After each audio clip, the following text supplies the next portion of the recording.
right, looks like we are now streaming. Just let me check over here real quick, make sure that everything's good.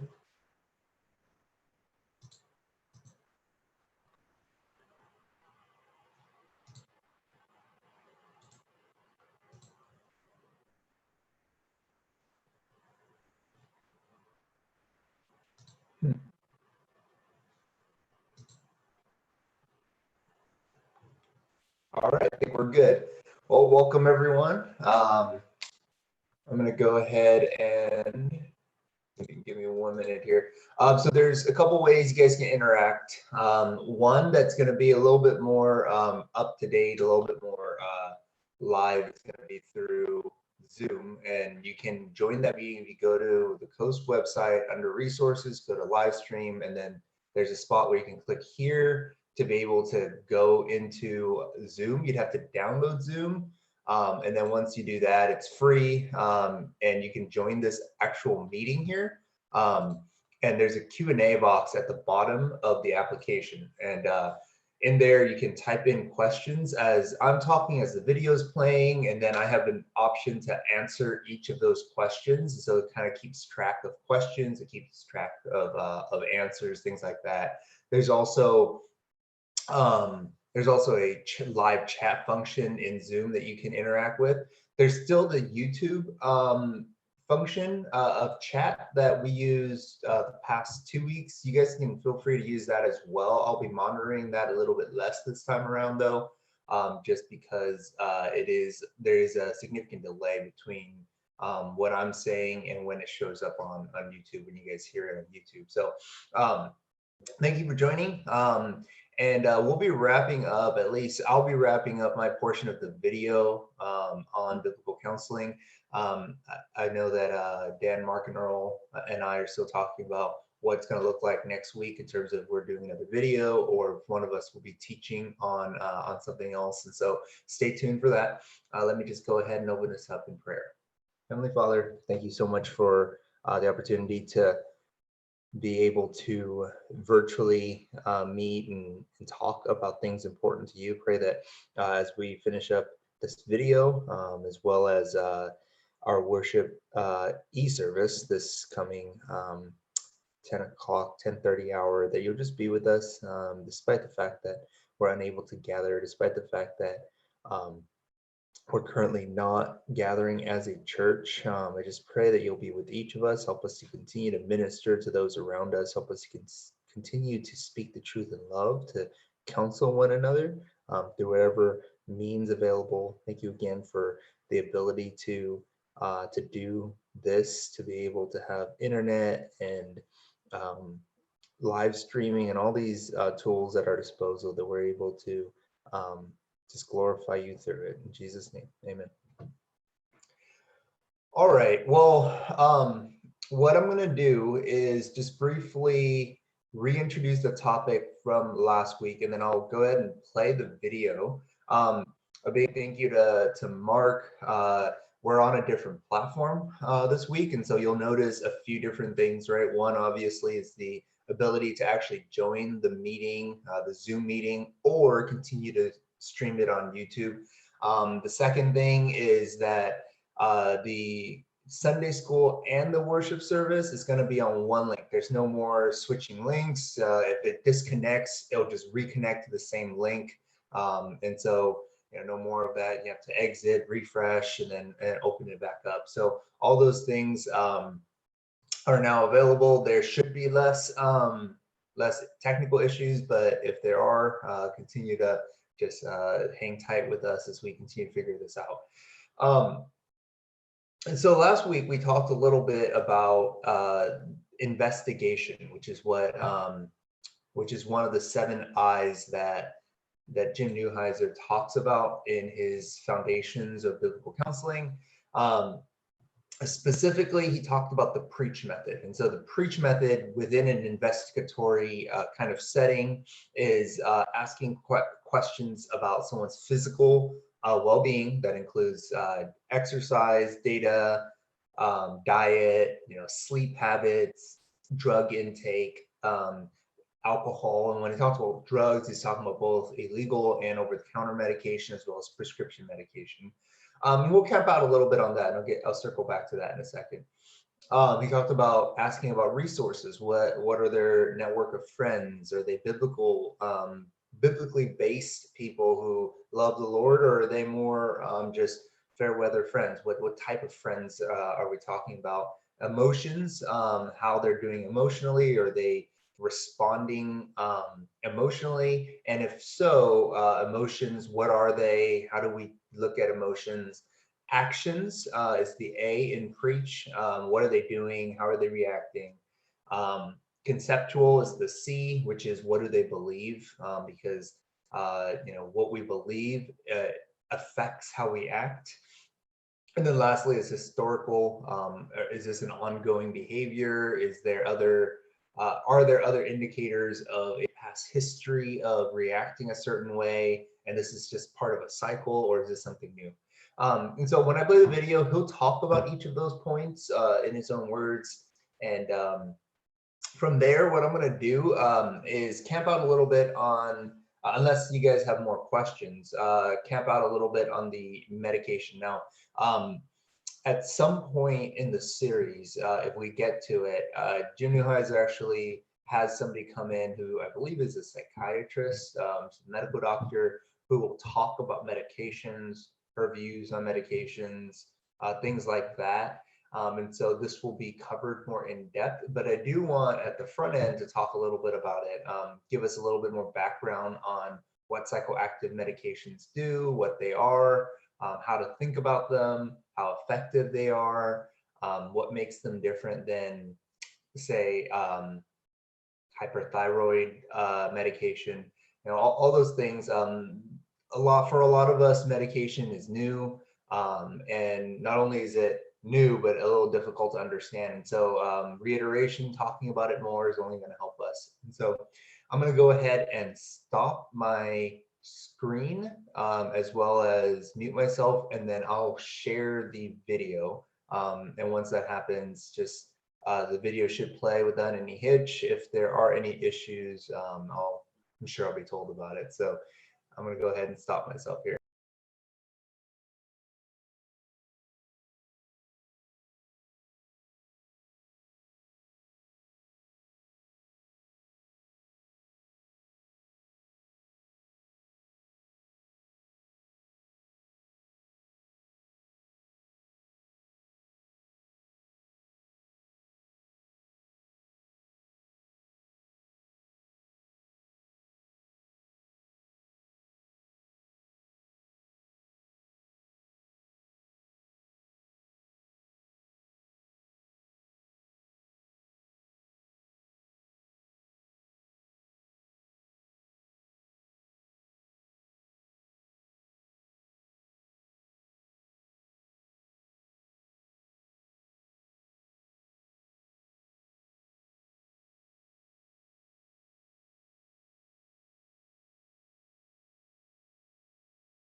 Breaks it down. The next I is investigation. Proverbs 18 says, the mind of the prudent acquires knowledge, and the ear of the wise seeks knowledge. Especially in your first meeting with somebody, there's going to be a lot of listening in the first session, a lot of investigation. This is where probably most of the counseling you're doing right now is with people you already know, and you can move through this a little faster than I can. For me, I do some of my counseling in the church where it's somebody I know very well, and I can get up to speed fairly quickly on what the problem is. In the counseling we do in the counseling center, sometimes you're laying eyes on somebody for the very first time in your life, and it takes a while to figure out what's really going on. I think it's good to have a plan in mind. Proverbs 21:5, the plans of the diligent lead to advantage. When people come into us in the counseling center, we have them tell the person making the schedule in general what the nature is of the problem for which they're coming in. I'm having a conflict with my wife, my husband's been unfaithful, I can't sleep at night because of fear, and that helps the counselor to have a direction to go. We have them fill out a form, a personal data inventory, which is in your appendix there. You can see the content of that. And likewise, we'll scan over that before we meet with somebody, and there'll be things on there that you want to investigate further and ask lots of questions. So, and I think it's important also that you be somewhat directive. Different people are different ways. Some counselees do a good job of getting right to the point. I had a young man recently, I had an observer watching, and this guy was all over the place. I mean, just to ask, tell me about your conflict with your sister, he would start talking about this concert that took place 3 years ago and, what the guitarist was doing, and you're just all over the place. And so sometimes you have to politely interrupt and try to keep things on track. And I think in general you have to maintain control in a situation. You want to be careful not to jump to conclusions too quickly. Proverbs 18:13, he who gives an answer before he hears, it is a folly and a shame to him. There are examples of this in the Bible. Remember in 1 Samuel chapter 1, when Hannah was praying earnestly for a child, what did Eli think? Thought she was drunk. What are you doing drunk in the middle of the day, woman? Her lips were moving. You may find situations, somebody is spending a lot of time in bed and they have no energy, and you may be tempted to label them a sluggard, but maybe there is something going on medically. Maybe there's a tumor. Maybe there's a massive hormonal imbalance. So you want to be very, very careful. Situation occurred here about a year ago, I guess.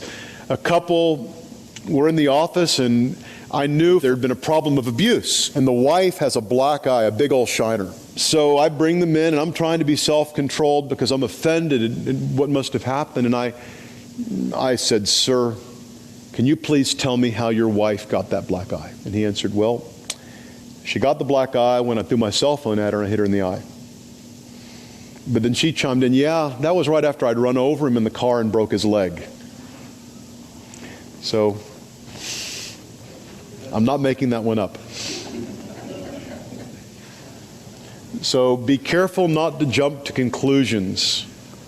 One thing I'll do is I'll take a lot of notes. I try to avoid interrupting unless they're getting off subject too much. We have a form also in your notes where we're kind of taking notes in the flow of the case, and then there's a place in the right-hand column where I'm writing down questions I want to ask. But sometimes, or I'll also be writing down points I want to say, scripture I want to use. But while they're talking, rather than interrupting every time something comes to my mind, I'm making notes of where I want to go. If a counselee's uncomfortable with that, I'll explain that I make these notes so I can remember. Don't want to interrupt you in the middle of your thoughts, but I'm not smart enough to remember all the things that are coming into my mind while you're talking. And also my notes are so messy, you could publish them and nobody could read them anyway. So you're taking notes. You want to learn to ask good questions. And like I said, to be a good listener. Wayne Mack, in his book he wrote with John MacArthur on biblical counseling, has a whole section on the characteristics of a good question and examples of good questions versus bad questions. Good questions, thoughtful, thought-provoking, tend to be more open-ended. You don't want yes-no questions. You're wanting to get them to talk and to open up their mind, obviously relevant. You want questions that are producing facts. You don't want to be a district attorney accusing somebody. But this is a skill you develop. It's going to be developed more with time. I think it could be helpful to read through these examples of good questions. Other counseling manuals have these as well. But, I mean, what you're wanting to do is to get them to speak what's really in their hearts. And to have that, it's a skill. It's not, it's also an art form in terms of just being able to interact with people where you're not threatening them, you're not badgering them, but you're trying to get them to really be honest with you. Many counselees aren't real honest, especially if it's a couple. They'll often try to say things that make them look good and the other person look bad. Sometimes they look at you as kind of the referee. They're trying to persuade that they're the good guy and the other person's the bad guy. So, and one way I've put it is that if you can just get them to talk, if you get them kind of to open up, if you just let them talk and say what's in their heart, they're going to give you plenty of rope to hang them with when it's your turn.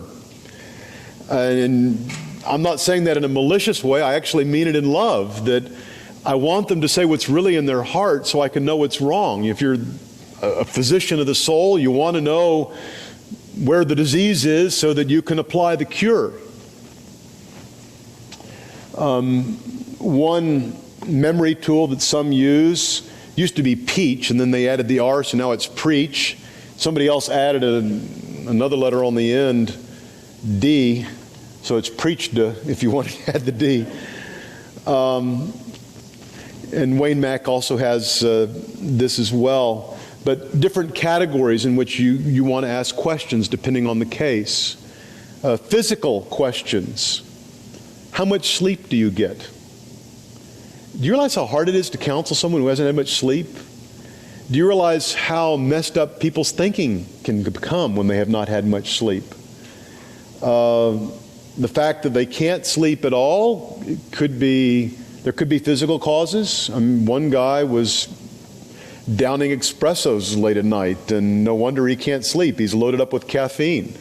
Some of us have found that we could drink some soda with dinner and even before bedtime when we were in our 20s and 30s. When you hit your 40s and 50s, it's very hard to sleep, so things change there. Issues of diet, exercise, how we take care of ourselves physically can affect us emotionally. Obviously, issues of drugs. One of the questions on our form is, what medicines are you taking? And one of the things that I have in my desk is a little physician's desk reference to different medications, so I can look them up and figure out what they do. Now with the internet, you probably don't need that anymore, but also illegal drugs and alcohol. How much alcohol do you use? Are you misusing prescription medications? Are you smoking marijuana? What psychotropic meds are you on? Sometimes it can be very beneficial to look up some of the side effects of these. The person who's not sleeping may be taking some psychotropic drug which is pumping them up and they can't sleep, which is then reducing their ability to cope, and that's down the side effect road you go. And then sometimes if someone is messed up physically, you need to get them stabilized physically before you can counsel them. About 13 years ago, there was a guy I'd been counseling, had been visiting our church, not a member, and he called me and said he wanted to talk to me, and I went over to his apartment, which I later realized was probably a good idea, as you'll see. And I met with him for about an hour. He was troubled with his wife and other areas and anger. And so I counseled him. He seemed perfectly lucid. I called him the next day to see how he was doing. He says, I don't even remember you came by. I was drunk. And he had the ability, apparently while drunk, to interact and read the Bible. And I wasted my afternoon trying to talk to the guy. If someone is wiped out because of lack of sleep, they're on drugs, alcohol, other things are totally messed up, they need to get stabilized physically. Sometimes there can be physical issues going on where the best thing you can do is get somebody to a doctor to get those dealt with.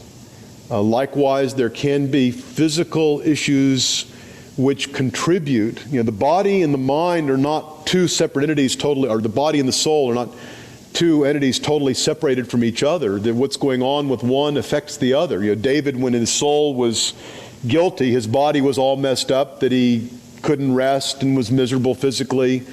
It's all interrelated, but we've had cases where people have had diseases that have really affected them. And one other thing I think we also need to admit is that sometimes we just won't know. Medical science is not perfect. We are not all-knowing, and there could be something going on with somebody physically that no doctor can diagnose. That's one reason also we need to be very careful in terms of being judgmental when somebody says they feel a certain way. Someone may say, I just feel totally drained and depressed, and physically I just can't move. And, I'm going to be cautious, say, repent, sluggard. There might be something going on that a doctor can't know, so we have to be very careful. And a lot of times those situations what you're trying to find out is, what is this person capable of doing? Sometimes people have something going on physically and there's not an answer. There are things wrong with some people physically that there's no pill that can really solve. And sometimes they can have a disease which is disabling, and they may live a long time, but with a disability. It could be a mental problem. It could be a physical problem, which could be very depressing and discouraging. And could be, you're going to counsel people who have been diagnosed with a disease which could soon take their lives.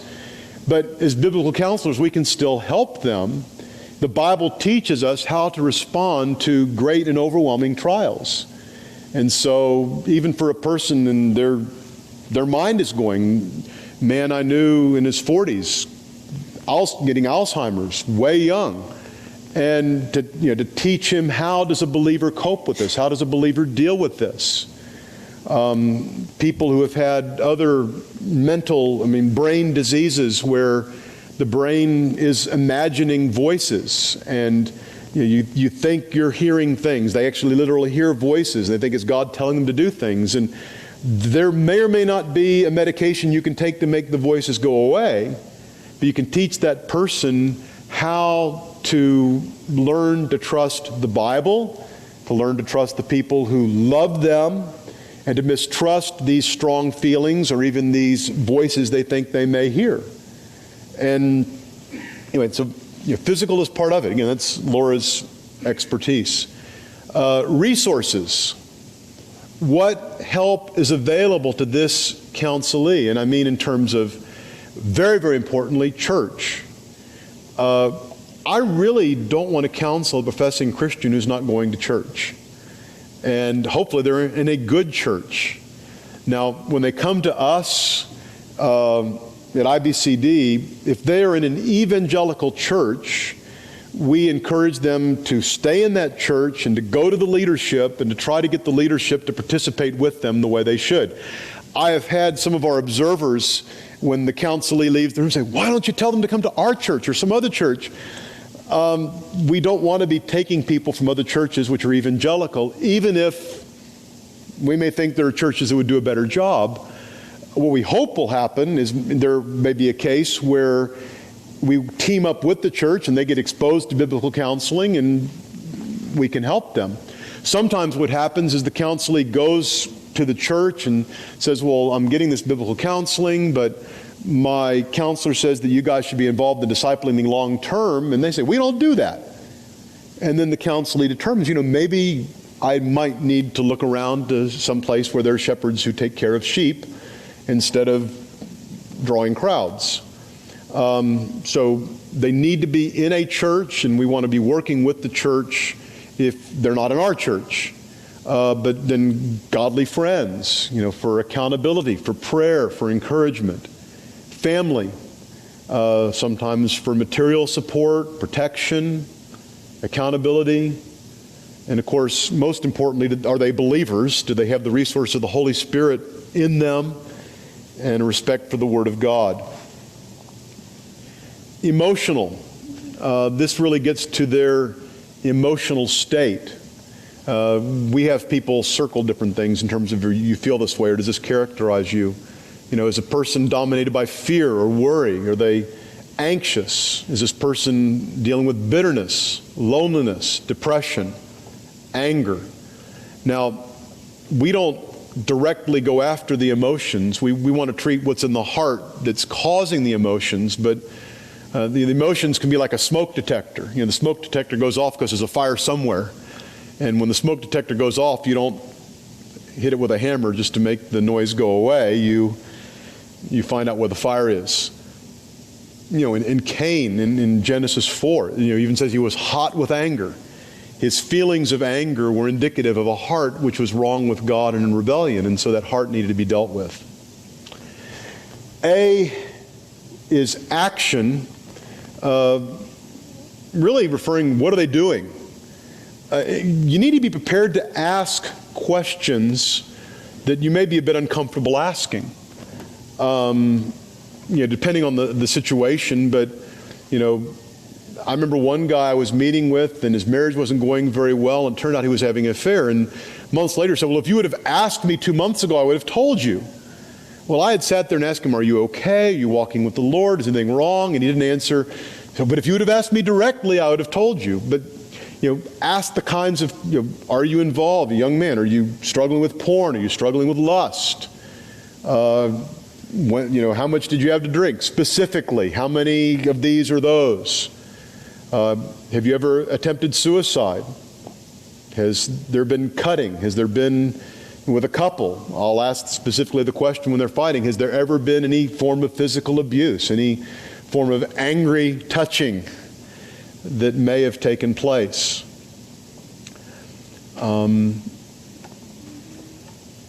Then conceptual is, what do you believe? It's back to Mark 7. We might as well turn there. We'll be there more than once.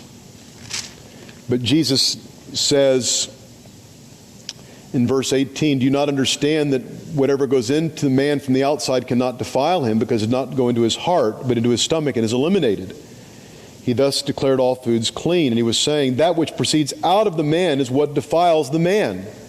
From within, out of the heart of men proceed evil thoughts, fornications, thefts, murders, adulteries, deeds of coveting and wickedness, as well as deceit, sensuality, envy, slander, pride, and foolishness. So it's what someone believes that determines what they do. That the person gets drunk because in that moment he believes that drink is going to make him feel better and is going to make the pain go away or is going to satisfy his soul. The abuser who hits his spouse, in the moment he hits her, believes she deserves it. The woman who screams at her husband and nags him really believes that somehow that's going to make him a better man, and that what she's doing is justified. Sometimes, again, as you get them talking, the person will be describing and say, well, this happened and I just couldn't help myself. I remember talking to a young man, and he was on vacation, and there was a woman who kept offering herself to him, and finally he said, I just couldn't help myself anymore, and I gave in. Well, he believes that there's a temptation beyond which God can help him, and that wrong belief of his contributed to his falling into the sin of fornication. Some people, when you get into what they believe and what they think everything's demonic. And, well, I've got this demon of alcoholism, or I've got this demon of lust, and they come thinking that the solution is going to be to cast the thing out, rather than what I think would be a more biblical idea of their own responsibility to turn to the Lord and to find their satisfaction in Him. But if you have to address that belief if you're going to help them. Some of them have a psychological view that, well, I have this disease of alcoholism and I just can't help myself, and I need this or that to be able to change. So very important to understand what they believe. Change begins in the inner man. I guess a couple of other bad concepts people come in with. Some people have the idea that with biblical counseling, somehow you're just going to be able to give them a verse or an idea, and they're just going to get zapped into instantaneous change. And there's just going to be this wonderful turnaround where, you know, the sin they used to love, they're going to hate, and life is just going to be easy and pleasant in one easy session. Or they may have this belief that just sitting and talking to you will make it better. And that's wrong, as we will see. Historical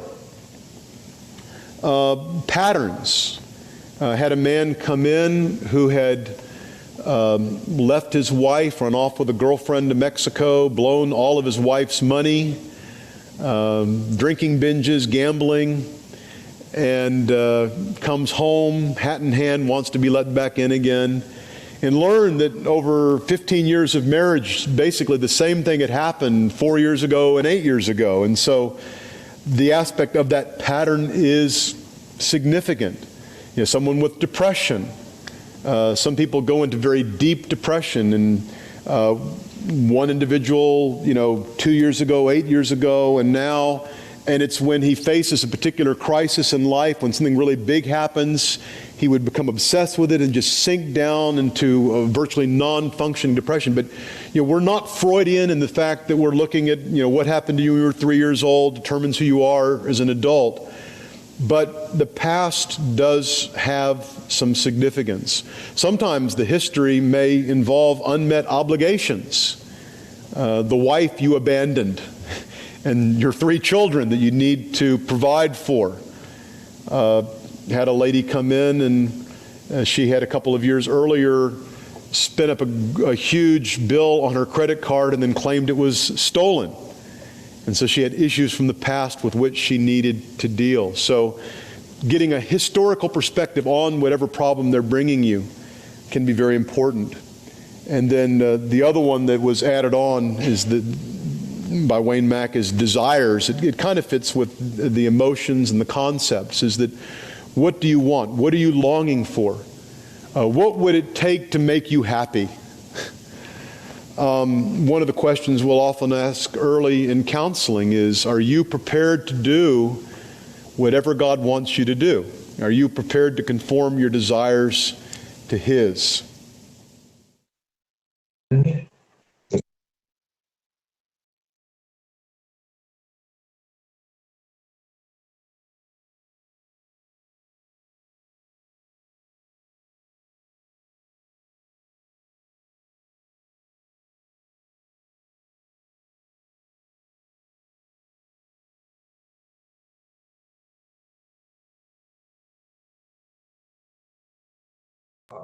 All right, thanks everyone. Looks like there was a slight technical glitch, and then it started working. So glad that got figured out. So if you guys go ahead and look at your handout, there should be a sheet, and on it I provided a table for us.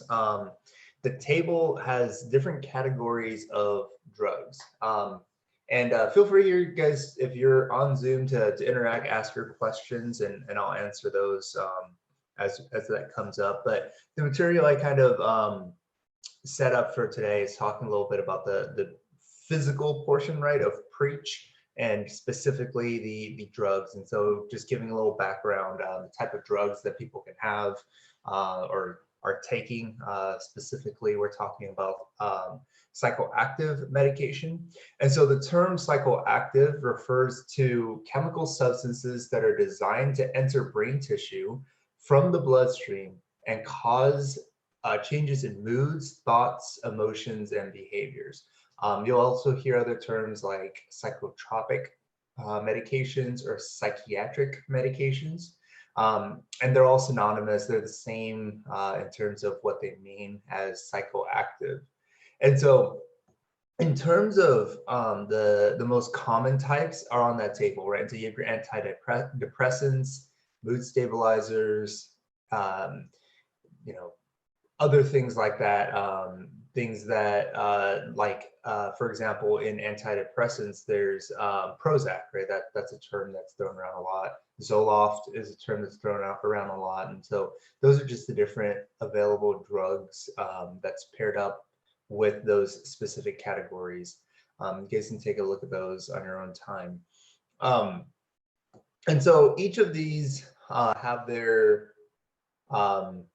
uses, right? So like antidepressants, for example, those are uh, those are specifically to address issues of depression. Now, Prozac, for example, has a sedative side effect, and each of these have their own side effects, and that just needs to be taken into consideration, especially as we're counseling somebody who may be feeling a certain way, and it's possible that they are feeling that way because of a different medication that they're taking for a different issue, right? So let's say they're feeling really down or depressed, or they're feeling really tired and they can't get out of bed and they don't have motivation to get out of bed and go to work. Well, it could be that they're taking a certain medication for, let's say, anxiety, and that the side effect of that is that they're tired, that they don't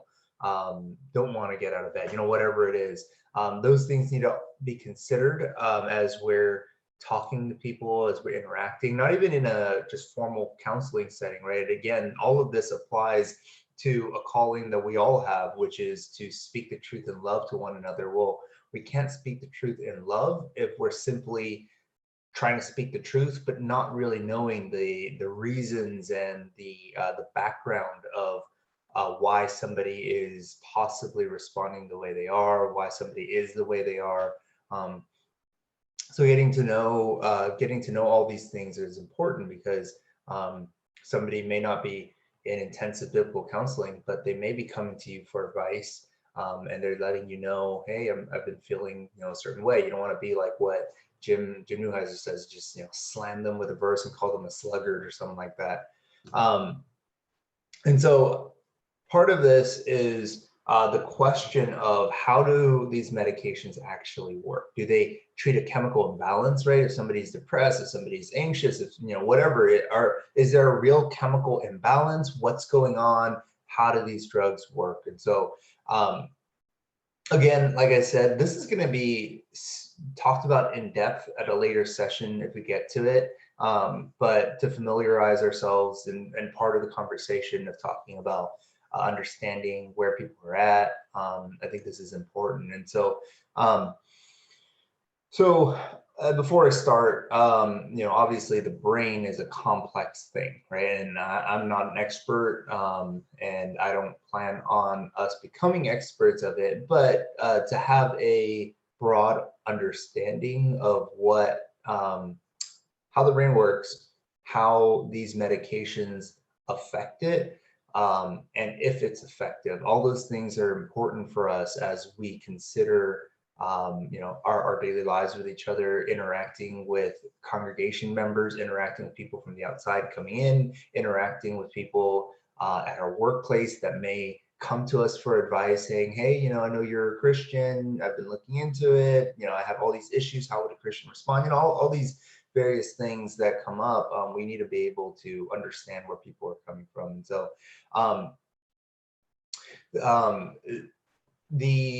the way that these medications work, right? And so to back up, we're gonna have to talk a little bit about the brain, specifically what neurons are and neurotransmitter. Now, all these names are gonna sound scientific because they are, but they're pretty simple. And so to be able to understand it, neurons are simply nerve cells in our brain, and neurons communicate with other neurons, right? It's like two things interacting with each other.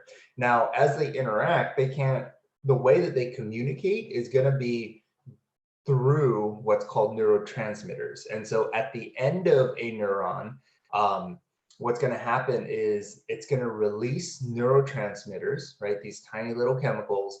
And then there's a receptor at the front of the second neuron that's going to go ahead and interact with that neurotransmitter. Now, neurotransmitters are things like names that you guys may have heard before: dopamine, epinephrine, norepinephrine. There's over 200 different neurotransmitters. And so what happens is when a neuron releases a neurotransmitter, the other neuron will go ahead and either and interact with that, right? And three things will happen. It's either going to be taken back up after it's done. It's going to remain in that space between the two neurons, or it's going to get destroyed. And so the theory behind that is that there's some sort of imbalance as two neurons are communicating with each other, whether it's getting destroyed too quickly, whether it's getting taken back too quickly, or whether it's lingering there for too long. That's the issue. And the idea is that the medication, whatever medication is being prescribed, is going to go ahead and address that specific portion right there where the neurotransmitter is being received by the neuron. And so with that, the problem that we face with something like SSRIs,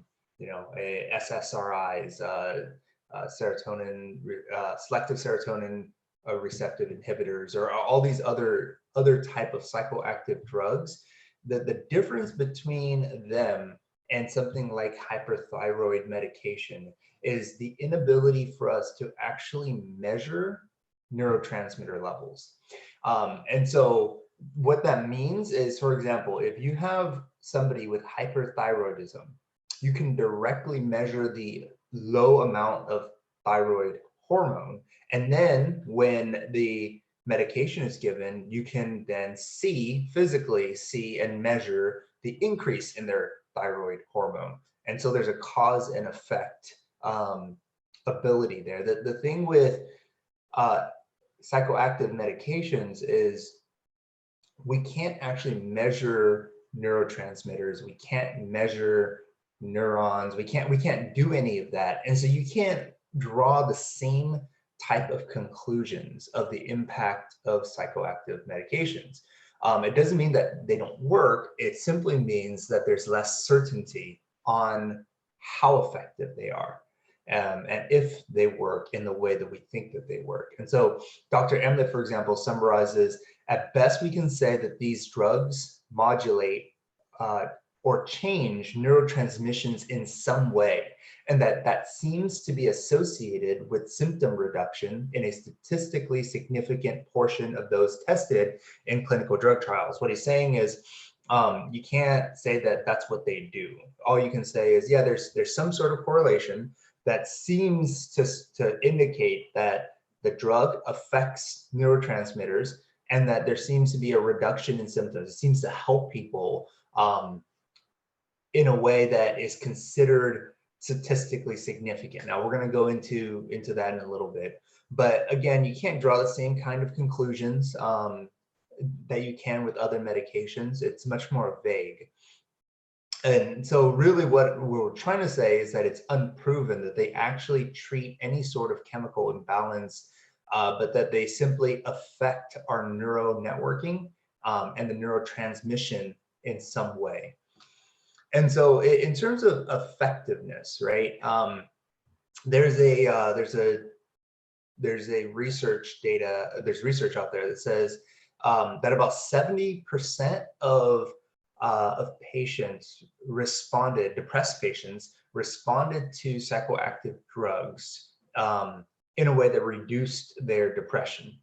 Now that seems pretty significant, and it is, but about 35% of people respond even if you give them a sugar pill. That's called placebo effect, as many of you know. And so 35 people respond with the placebo effect.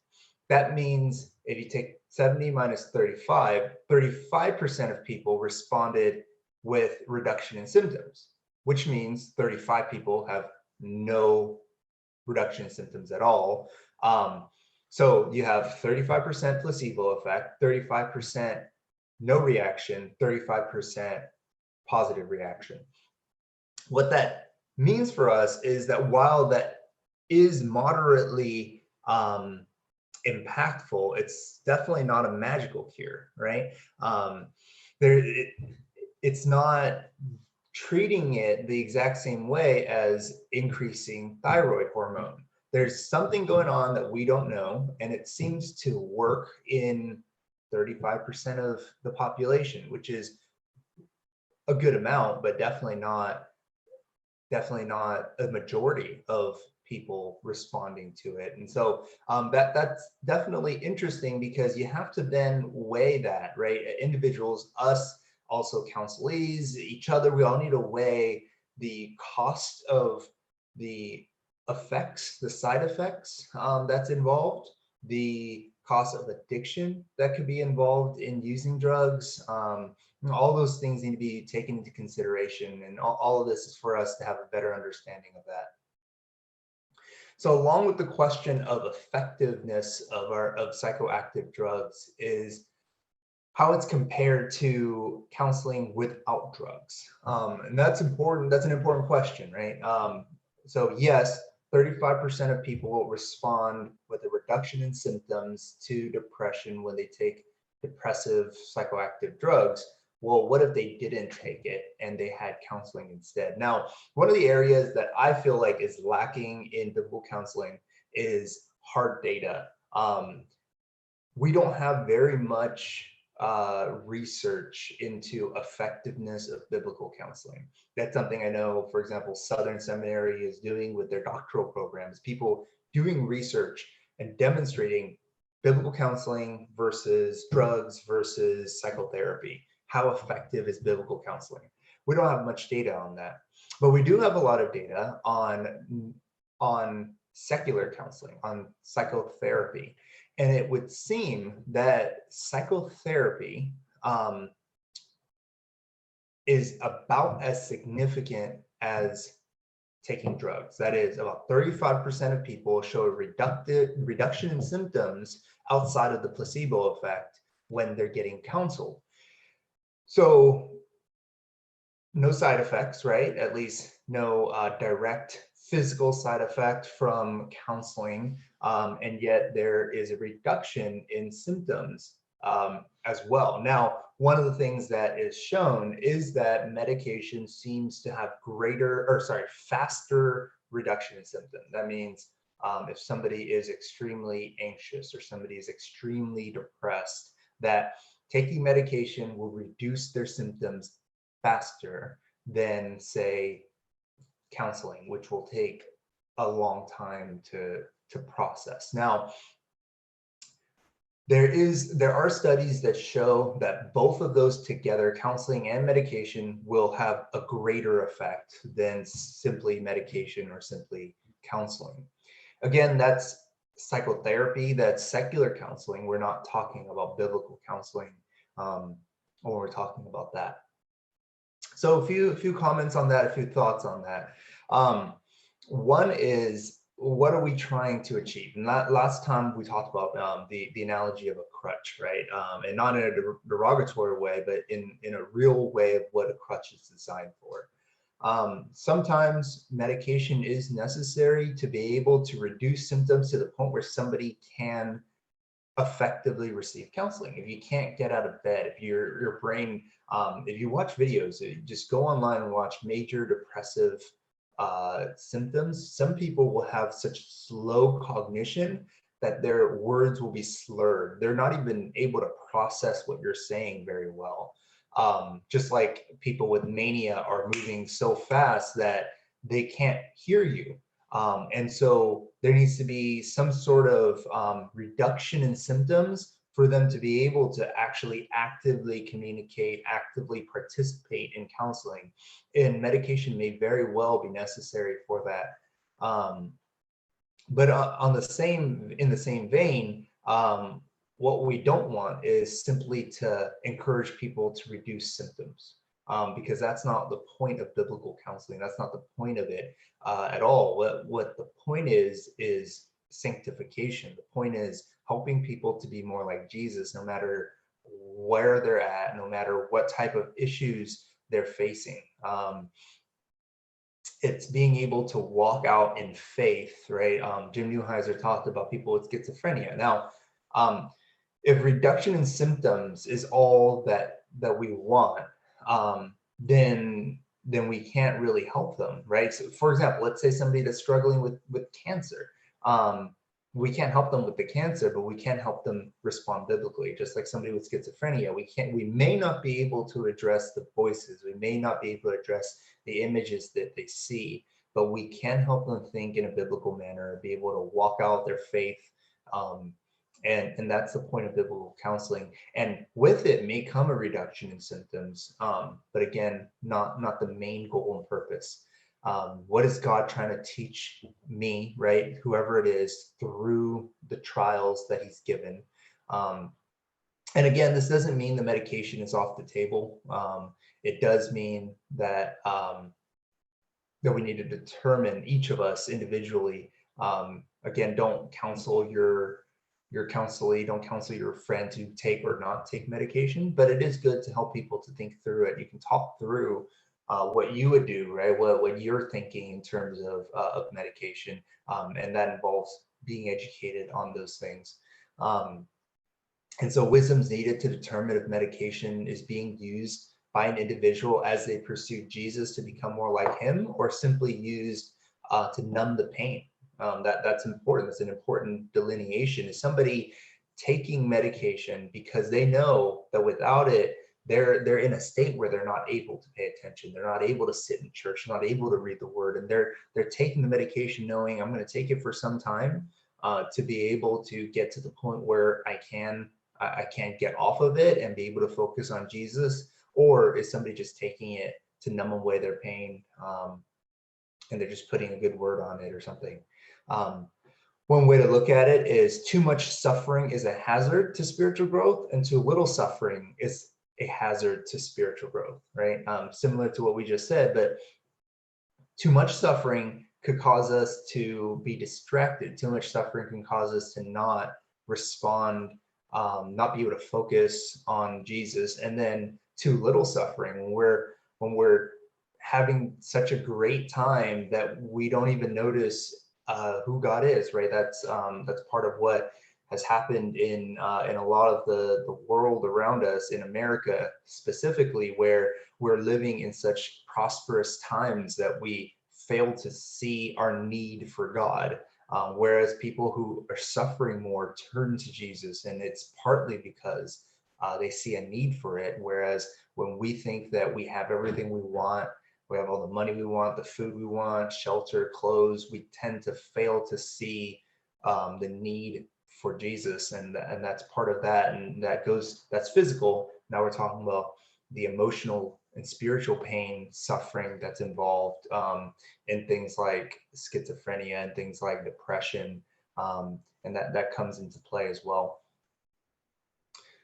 So as we spoke before in one of my sessions, pain is sometimes a gift from God. It is a warning sign for us to say that this isn't where we're supposed to be. And so don't just simply seek to alleviate people's pain or suffering, but their response to pain and suffering, and they'll go a long way. Okay, well, that's all I had. I don't see any questions. I'll go ahead and wait for about 30 seconds here to see if anyone had any thoughts, questions that they wanted to put, but if not, I'll go ahead and end our session. One last thing I wanted to point out is medication can be either God's grace to those who are suffering so much that they can't focus on God, or it can become idols that distract from God's work in their lives. And that's an important way to look at it. It's not an either or, but really a wisdom thing that we need to balance and think through. All right, if no one have any questions, I'm going to go ahead and end my session. Go ahead and stay on the same YouTube link here. What's going to happen is you'll either see a blank screen or a Coast logo. Go ahead and just leave it going, and then at 10:30, Mark will start us off in call to worship and some prayer, and then Dan will jump on and lead us in worship. So thank you, everyone. Bye.